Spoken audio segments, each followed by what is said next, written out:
क्या आपने कभी सोचा है कि जब सरकार देश के 80 करोड़ से ज्यादा लोगों को मुफ्त या सस्ते में अनाज देने का वादा करती है, तो अनाज खेत से निकलकर बड़े बड़े गोडाउन से होता हुआ आपके मोहल्ले की राशन दुकान तक कैसे पहुंचता है, और इस पूरे रास्ते में जो हजारों करोड़ों रुपए का खर्चा आता है उसे कौन उठा रहा है। दर्शकों, आज पूरे देश के लिए एक बहुत बड़ी खुशखबरी है, क्योंकि सरकार ने एक ऐसा ऐलान कर दिया है जिसने हर गरीब को एक बड़ी संतुष्टि दे दी है। आज यूनियन कैबिनेट ने एक ऐसा बड़ा फैसला लिया है जो इस देश के पूरे पब्लिक डिस्ट्रीब्यूशन सिस्टम यानी राशन व्यवस्था का चेहरा बदलने वाला है। प्रधानमंत्री नरेंद्र मोदी की अध्यक्षता में कैबिनेट ने सार्थक पीडीएस स्कीम को अगले 5 साल के लिए बढ़ा दिया है, और वो भी पूरे 25,530 करोड़ रुपए की भारी भरकम बजट के साथ।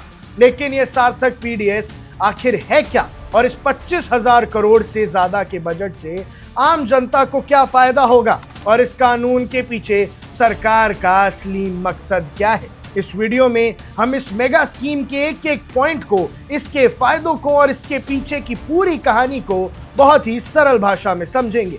सबसे पहले बात करते हैं आज के इस बड़े बदलाव की।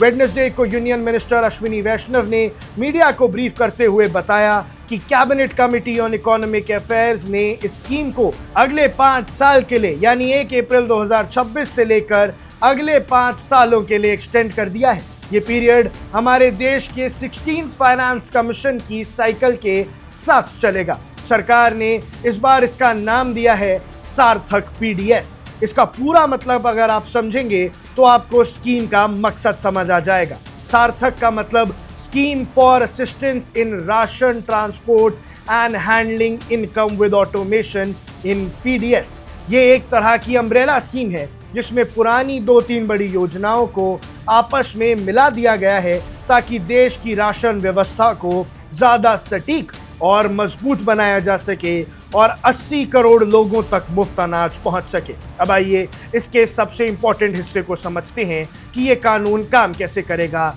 और इस 25,530 करोड़ रुपए का इस्तेमाल कहां होगा। इस स्कीम के 2 सबसे बड़े पिलर्स हैं। पहला पिलर है intra state movement of food grains.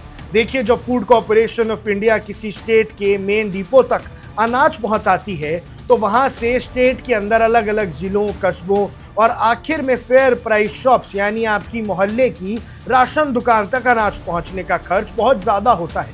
अब इस इंट्रा स्टेट मूवमेंट और हैंडलिंग के खर्चे में सेंट्रल गवर्नमेंट ने स्टेट एजेंसीज को बड़े पैमाने पर फाइनेंशियल मदद दी है। इसका दूसरा सबसे बड़ा मकसद है एफपीएस डीलर्स का मार्जिन। जो लोग राशन की दुकान चलाते हैं उनका कमीशन या मार्जिन अगर सही नहीं होगा तो सिस्टम में भ्रष्टाचार अपने आप बढ़ेगा। सरकार ने स्कीम के तहत सेंट्रल असिस्टेंस के नॉर्म्स को रिवाइज किया है ताकि इन डीलर्स को उनका मार्जिन समय पर और सही मिले, जिससे अनाज की चोरी या ब्लैक मार्केटिंग को रोका जा सके। लेकिन इस बार की स्कीम में एक नया और बहुत ही रेवोल्यूशनरी एलिमेंट जोड़ा गया है, जिसे हम कह सकते हैं मॉडर्नाइजेशन और टेक्नोलॉजी। सरकार ने इस नए अवतार में एक और ऑनगोइंग स्कीम को इंटीग्रेट किया है जिसका नाम है smart PDS, scheme for modernisation and reforms through technology in public distribution system.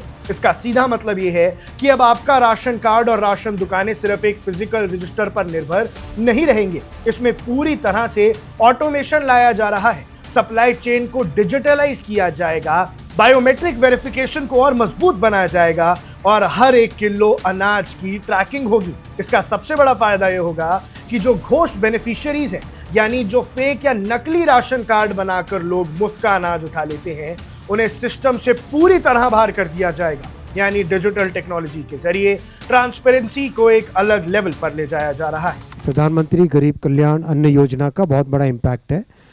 आज उस प्रोग्राम को इम्प्लीमेंट करने वाली जो व्यवस्था है पब्लिक डिस्ट्रीब्यूशन सिस्टम, उसमें बहुत बड़ा एक फैसला लिया गया है, वो है सार्थक पीडीएस स्कीम। सार्थक पीडीएस स्कीम करीब 25,000 करोड़ का ये प्रोग्राम है। इस प्रोग्राम में 3 बड़े सुधार आज अप्रूव हुए हैं।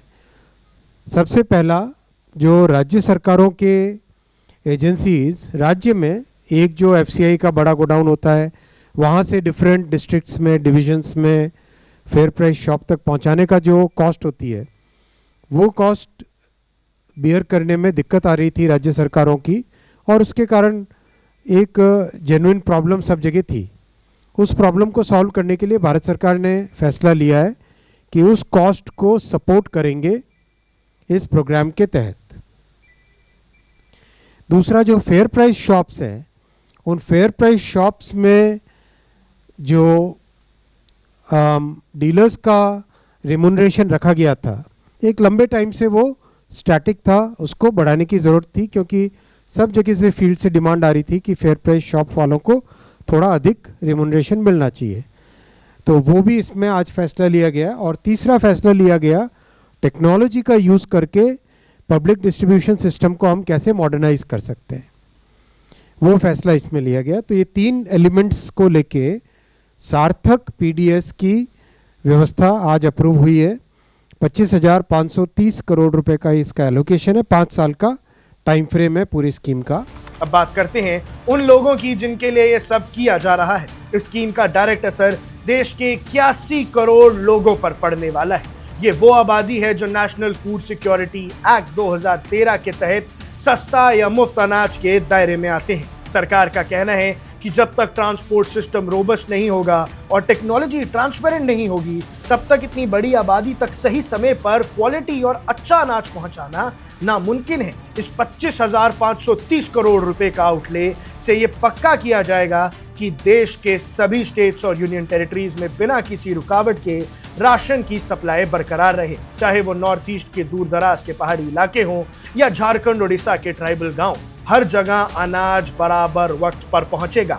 एक जर्नलिस्ट के नजरिए से अगर हम इस पूरे फैसले का एनालिसिस करें तो ये सिर्फ एक वेलफेयर स्कीम नहीं है, बल्कि इसके पीछे एक बहुत बड़ी इकोनॉमिक और गवर्नेंस स्ट्रैटेजी है। पीडीएस सिस्टम्स में सबसे बड़ी शिकायत हमेशा से लीकेजेस और करप्शन की रही है। पहले के जमाने में अनाज गोडाउन से तो निकलता था, लेकिन जमीन तक पहुंचते पहुंचते बहुत सारा हिस्सा गायब हो जाता था। सार्थक पीडीएस के जरिए सरकार एक तीर से 2 शिकार कर रही है। पहले कि स्टेट्स पर पड़ने वाले फाइनेंशियल बोझ को कम करा जाएगा ताकि ट्रांसपोर्ट के चक्कर में सप्लाई चेन ब्रेक ना हो, और दूसरा, ऑटोमेशन को मैंडेटरी करके भ्रष्टाचार की हर गुंजाइश को खत्म करने की कोशिश की जा रही है, ताकि भैया सब कुछ अगर ऑटोमेटिक होगा, डिजिटलाइज्ड होगा, तो फिर उसके बाद भ्रष्टाचार खत्म हो जाएगा। जब हर दुकान डिजिटल होगी और हर ट्रांजैक्शन कंप्यूटराइज्ड होगी, तो सही मायने में नेशनल फूड सिक्योरिटी एक्ट का मकसद पूरा होगा। तो निष्कर्ष ये है कि अगले 5 साल के लिए देश की राशन व्यवस्था को एक नया और मजबूत सुरक्षा कवच मिल गया है। 25,530 करोड़ रुपए का ये सेंट्रल आउटले देश के 81 करोड़ से ज्यादा आम लोगों की थाली तक अनाज को बिना किसी रुकावट के पहुंचाने का सबसे बड़ा जरिया बनेगा। स्टेट गवर्नमेंट्स को पैसे की दिक्कत नहीं होगी, राशन डीलर्स को उनका हक मिलेगा और आम जनता को बिना भ्रष्टाचार के उनका राशन। सरकार ने अपनी तरफ से बहुत बड़ा पॉलिसी पुश दे दिया है। अब देखना यह होगा कि स्टेट इस ऑटोमेटिक ट्रांसपोर्टेशन और फाइनेंशियल असिस्टेंस का जमीन पर कितनी तेजी से फायदा उठाएगी और आम नागरिक तक इसका असर कितने दिनों में साफ नजर आने लगेगा। आपको क्या लगता है, आपकी क्या राय है, हमें कमेंट सेक्शन में जरूर बताइएगा। आप देख रहे हैं वन इंडिया, मैं हूं आकुश Kaushik. Subscribe to One India and never miss an update. Download the One India app now.